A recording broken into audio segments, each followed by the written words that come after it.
Líderes. Desde el Palacio de Bandeirantes en San Pablo, entrevistamos al gobernador João Doria, un hombre decidido a transformar su estado a través de un buen equipo y una gestión eficiente. São Paulo tem que ser um estado líder do Brasil e estar integrada com o Brasil.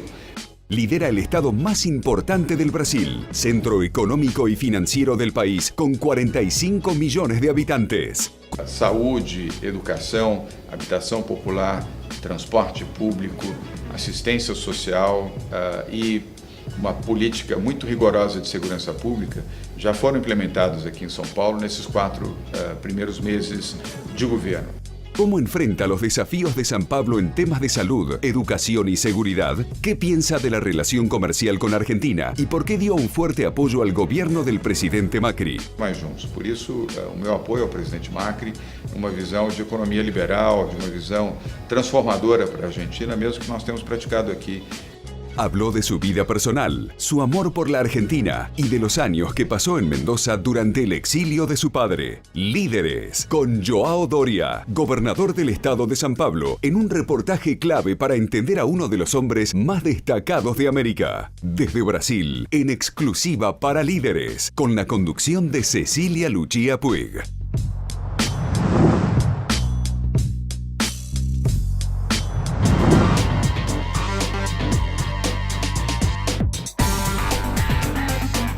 Desde el primer momento de la mañana hasta el último gustito de la noche. Arcor, alimentando cada momento del día.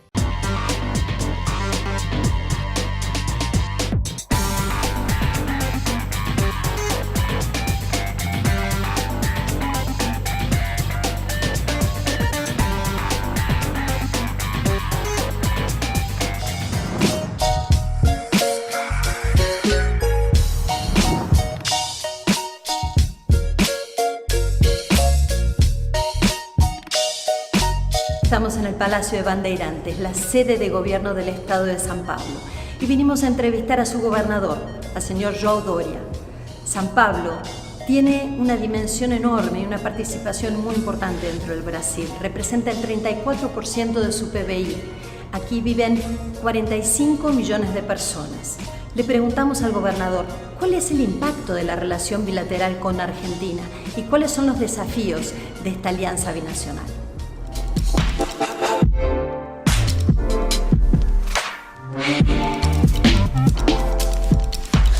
Governador do Estado de São Paulo, João Doria, obrigado por ter nos recebido aqui no Palácio de Bandeirantes. Obrigado, Cecília. Muchas gracias a usted. También lo que nos ven en este momento, vamos a hacer la entrevista en portugués. O Estado de São Paulo tem uma dimensão quase de um país. 45 milhões de pessoas, habitantes, 34% da participação do PIB no Brasil. Quais são os principais desafios que o senhor tem aqui no Brasil, dentro do Estado? São Paulo tem que ser um estado líder do Brasil e estar integrada com o Brasil. A nossa economia, de fato, é a mais forte do país. Ela representa mais de 1/3 da economia brasileira. É uma economia de uma nação, embora seja de um estado, em 45 milhões de habitantes, portanto, de consumidores. São Paulo tem uma responsabilidade grande na preservação da democracia no país, na vocação liberal da nossa economia, uma economia aberta, uma economia integrada, sobretudo, com países que são parceiros comerciais do Brasil, entre os quais nós destacamos a Argentina, uma visão também moderna e transformadora, que é o que temos feito aqui à frente do governo do Estado de São Paulo. E também um governo sem fronteiras, um governo integrado com o Brasil e integrado com o mundo. Qual é a visão dos problemas que o governo federal do Brasil tem com a presidência do o presidente Jair Bolsonaro e qual é a sua relação com o presidente? É uma boa relação e eu respeito o presidente, até porque ele foi eleito democraticamente, com quase 60 milhões de votos. Nós não temos alinhamento político com o presidente Bolsonaro, mas temos um alinhamento para todos os gestos, todas as iniciativas que sejam pelo bem do Brasil e dos brasileiros. Tantas quantas forem as iniciativas, como a reforma da Previdência, a reforma tributária, a reforma trabalhista, que são boas para o Brasil, boas para os brasileiros, nós apoiaremos. Para isso, não precisamos ter ministérios, secretarias e nenhuma vantagem política. O nosso sentimento é de patriotismo e de proteção aos brasileiros. Qual a importância da lei da Previdência, também considerando os futuros investimentos? Cecília, é muito importante. O Brasil precisa e vai aprovar a reforma da Previdência. Acredito que até o próximo mês de agosto tenhamos essa aprovação consolidada no Congresso Nacional. Eu estou no grupo dos otimistas e dos que acreditam que a reforma será aprovada pela Câmara e pelo Senado do Brasil. A partir desse momento, nós teremos uma solução fiscal para estados, municípios e para o próprio governo federal, numa economia de cerca de 800 bilhões de reais, isso equivale a cerca de 200 bilhões de dólares nos próximos 10 anos, recursos que serão destinados à saúde, educação, assistência social, a obras, serviços e à segurança pública em todo o país. E, ao mesmo tempo, abre as comportas do Brasil para novos investimentos internacionais. Há centenas de investidores, fundos de investimentos, fundos soberanos, bancos, empresas, organizações, consórcios que querem investir no Brasil, mas querem ter uma sinalização clara do governo federal com referência à reforma da Previdência aprovada. A partir daí, o Brasil, ao receber bilhões de dólares de novos investimentos, inclusive São Paulo, vai poder rapidamente gerar novos empregos, prosperidade e crescer. E o Brasil crescendo, cresce também a Argentina, porque o país, nesta relação bilateral, o Brasil comprará mais produtos e serviços da Argentina, contribuindo para o crescimento econômico do nosso país vizinho.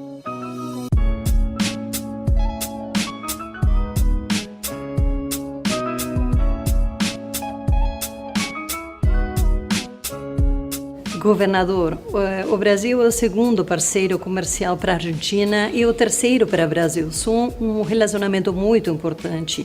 Como que poderia alinhar políticas públicas e privadas para impulsionar esse relacionamento? Bem, neste momento já há esse alinhamento e um comportamento bilateral de muita união entre o presidente Bolsonaro e o presidente Macri. Políticas liberais, economias liberais, aqui temos um ministro que é o Paulo Guedes, que é um liberal, um economista bem formado na Escola de Chicago e que defende uma economia mais privada e menos pública. Nenhum intervencionismo público e desestatização, exatamente o que estamos fazendo aqui no estado de São Paulo. Nós temos mais de 60 programas desestatizantes. Eu acredito firmemente, Cecília, que precisamos ter um estado menor para ter um estado mais eficiente. Quem deve gerar empregos é o setor privado, que são empregos melhores, empregos mais bem remunerados e empregos para quem quer efetivamente trabalhar e não apenas usufruir. Acredito que esta linha é a mesma do presidente Macri. Esse é um ano de eleições, como o senhor bem sabe. No próximo outubro, qual seria a mensagem e quem o senhor daria seu apoio?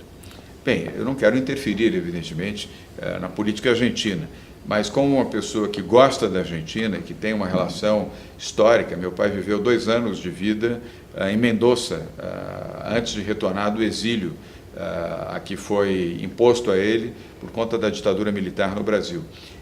E com isso nós cultivamos, ele, minha mãe e meus irmãos, uma profunda admiração pela Argentina que abrigou meu pai nos 2 últimos anos do seu exílio, na bonita província de Mendoza.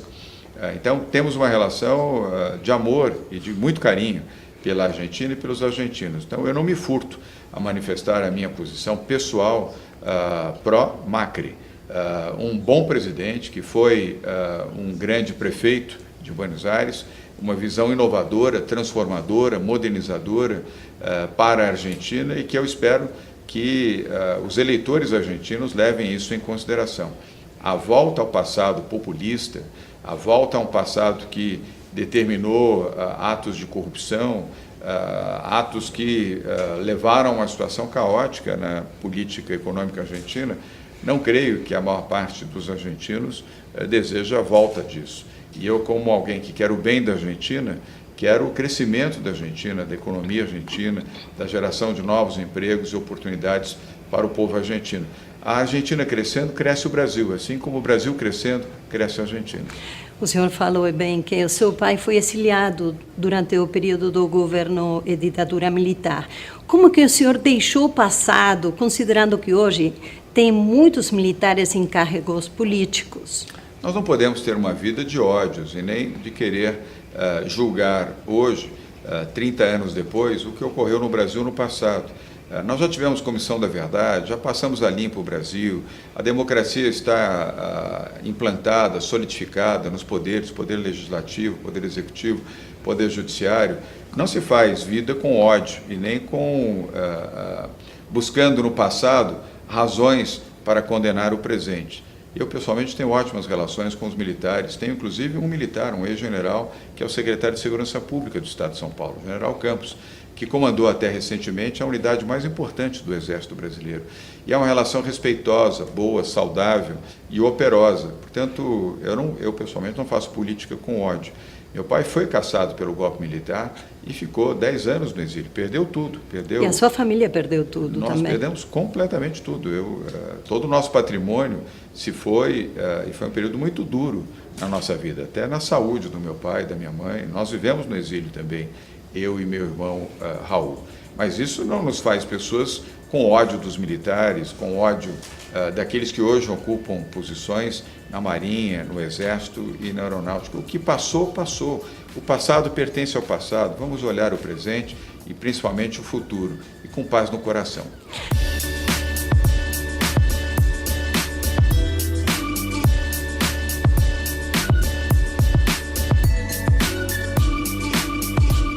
Governador, seu principal objetivo é trabalhar pela saúde, segurança e educação do Estado de São Paulo. Como serão feitos esses investimentos de alto nível que precisaram para fazer as mudanças? Já estamos fazendo, Cecília. Saúde, educação, habitação popular, transporte público, assistência social e uma política muito rigorosa de segurança pública já foram implementados aqui em São Paulo nesses 4 primeiros meses de governo. Ainda que tenhamos dificuldades orçamentárias, mas um bom comando, uma boa gestão e uma boa equipe ajudam a ter práticas melhores. E é exatamente isso que está acontecendo.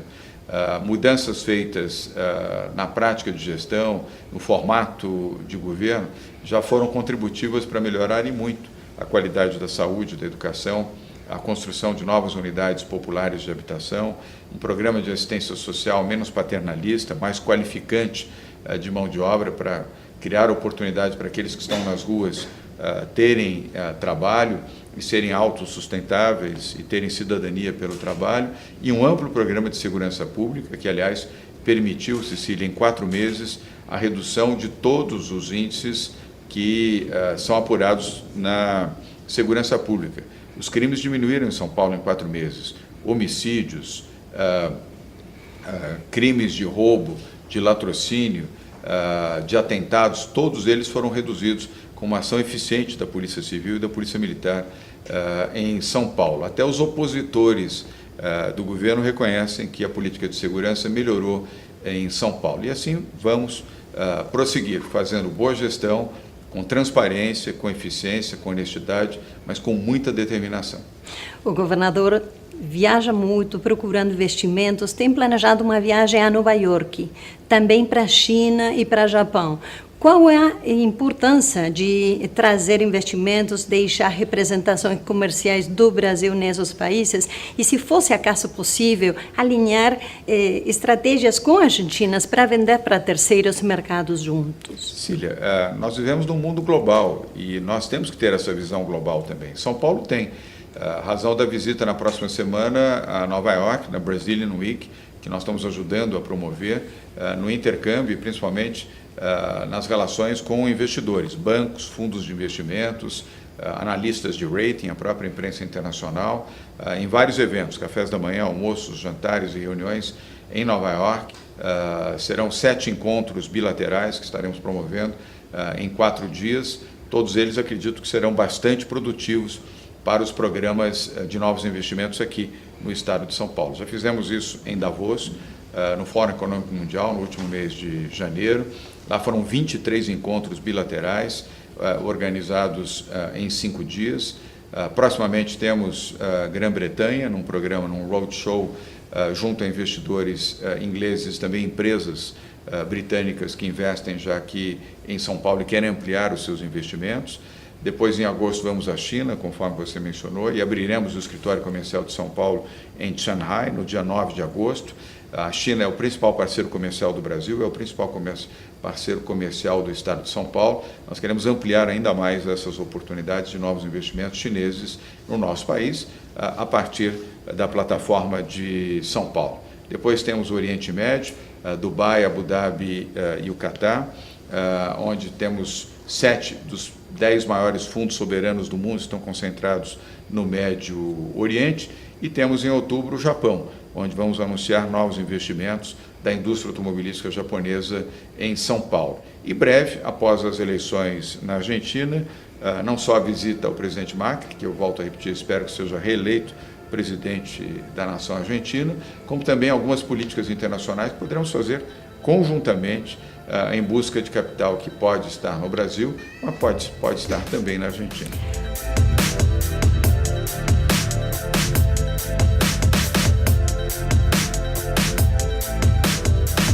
A importância dos negócios do agronegócios, o impulsionar a indústria e também do jeito sustentável. Como que isso se consegue? O agronegócio representa muito aqui em São Paulo.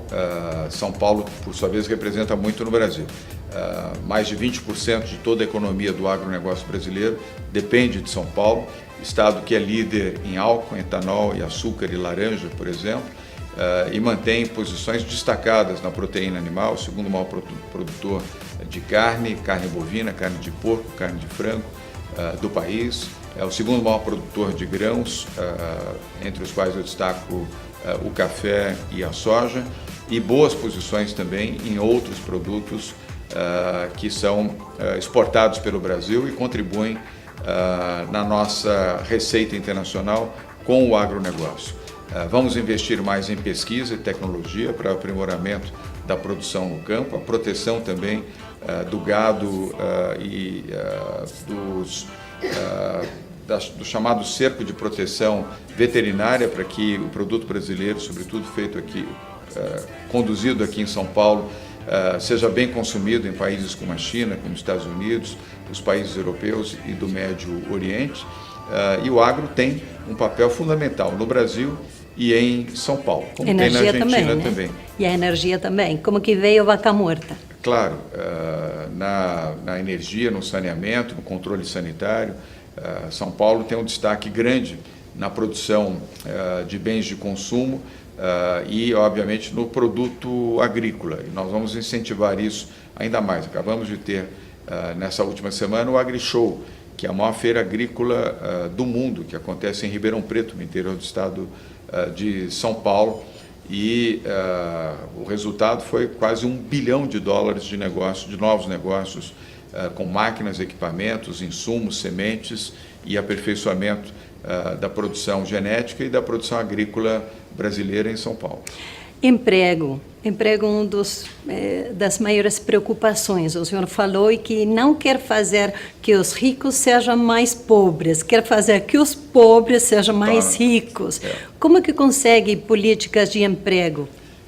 Cecília, é exatamente isso. Nós não queremos a política populista de empobrecer os mais ricos. Nós queremos dar oportunidade de riqueza aos mais pobres, com emprego, com atividade empreendedora, para que possamos criar e facilitar a vida de micros empreendedores que hoje estão desempregados ou que vivem de empregos e gostariam de ser donos dos seus negócios. Temos políticas muito claras nesse sentido.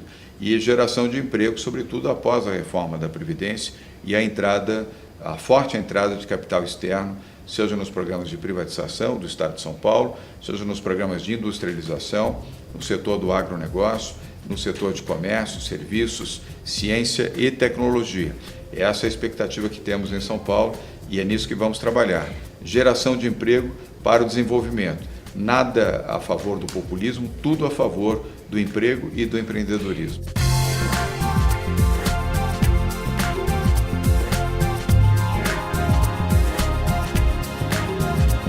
31 de maio é as eleições dentro do PSDB. Quais são as expectativas do senhor e gostaria de ser o próximo presidente do Brasil? Cecília, temos eleições, sim, no PSDB no próximo dia 31 de maio. O PSDB é um grande partido, um dos maiores partidos políticos do país.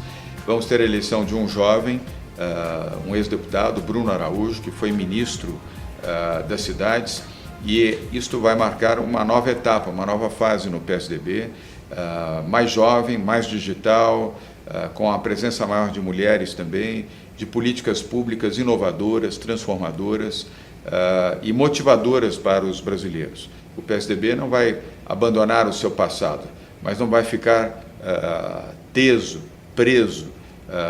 ao seu passado. Ele vai respeitar o passado, mas vai, sobretudo, indicar o seu futuro. E para o futuro é importante que nós tenhamos um partido povoado por jovens, por cabeças com pensamento inovador, jovens, com essa visão digital do mundo, que cabe a um país como o Brasil caminhar dentro dessa linha e desse sentido.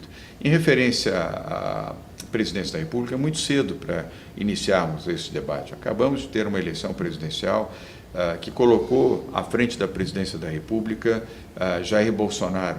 Temos que respeitar o seu mandato, torcer para que ele faça um bom governo, para que seja um bom presidente. O PSDB, na nossa gestão, repito, estará sempre apoiando as boas iniciativas do governo federal e, obviamente, orientando quando iniciativas não forem adequadas, não forem boas, não condenando e nem transformando no conflito uma vantagem política. Nós não pensamos assim. O nosso pensamento é tudo aquilo que for bom para o Brasil, nós temos que estar apoiando. E eleições presidenciais tem muito tempo ainda. Agora é hora de pensar na gestão, na administração.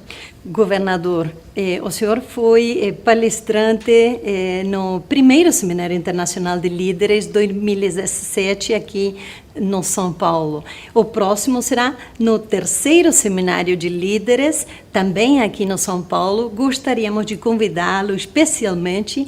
Eu queria saber qual é a importância desse evento de relacionamento entre grandes líderes empresariais e políticos do Brasil e da Argentina. Bom, primeiro uma boa iniciativa. Ela valoriza uma relação bilateral, institucional, diplomática, cultural e negocial entre duas grandes nações. Eu não vejo como o Brasil e a Argentina devam caminhar separados, distintos, e sim juntos, cada vez mais juntos. Por isso, o meu apoio ao presidente Macri, uma visão de economia liberal, de uma visão transformadora para a Argentina, mesmo que nós temos praticado aqui no Brasil e especialmente em São Paulo. Eu fui prefeito da capital de São Paulo, agora governador do estado de São Paulo, e acredito firmemente que os dois países juntos podem fazer mais e melhor. Portanto, a iniciativa vem ao encontro deste objetivo. Desejo muito sucesso desde já a este terceiro encontro, a este terceiro seminário de líderes da Argentina e do Brasil. Governador, o senhor manda muitos tweets com o que o governo está fazendo. E eu sei que tem um grupo de governadores no WhatsApp. Quais são essas mensagens que compartem entre todos os governadores do Brasil? Nós temos um grupo de WhatsApp, são 27 governadores no Brasil, que se comunicam diariamente, de uma forma moderna, eficiente, obviamente digital, de contato entre os governadores. Lembrando que nós temos governadores com pensamentos ideológicos distintos e de partidos distintos também. Mas sempre que o tema é a defesa do Brasil, a geração de emprego, geração de oportunidades, a melhoria da qualidade da saúde, da educação e da segurança pública, eu percebo com muita alegria uma grande convergência entre todos os governadores, mesmo os que têm posições distintas ideologicamente e até partidos que não conjugam das mesmas posições. Mas fico feliz de verificar que praticamente a totalidade dos governadores pensa no seu povo, pensa na melhoria de vida, sobretudo dos mais pobres e dos mais humildes. É um bom sentimento que tem sido preservado na relação entre os governadores. Para concluir, a visão da importância da ética na América, na Argentina e no Brasil, e que precisa uma boa política e um novo estilo de liderança. Transparência, fazer governos falando a verdade, praticando a verdade e praticando a honestidade também. As redes sociais ajudam muito. Eu sou um governador muito digital, tenho quase 5 milhões de seguidores nas redes sociais. E tudo aquilo que faço, eu apresento para a população. Há os que gostam e há os que não gostam, mas essa é a democracia. A diversidade, o contraditório fazem parte do processo democrático, mas com muita transparência, coletividade o fato de você pluralizar o seu governo, fazê-lo de maneira mais ampla, ajuda a dar transparência e permite que as pessoas façam acompanhamento dia a dia do governo. Eu confio nisso e acredito que os governos transformadores são pela ideia, pela determinação, mas também pela transparência. Governador, muito obrigada pela reportagem. Obrigado, Prazer Cecília. te entrevistar. Graças a você e graças a todos que nos siguen a este momento. Gracias. Viva Argentina!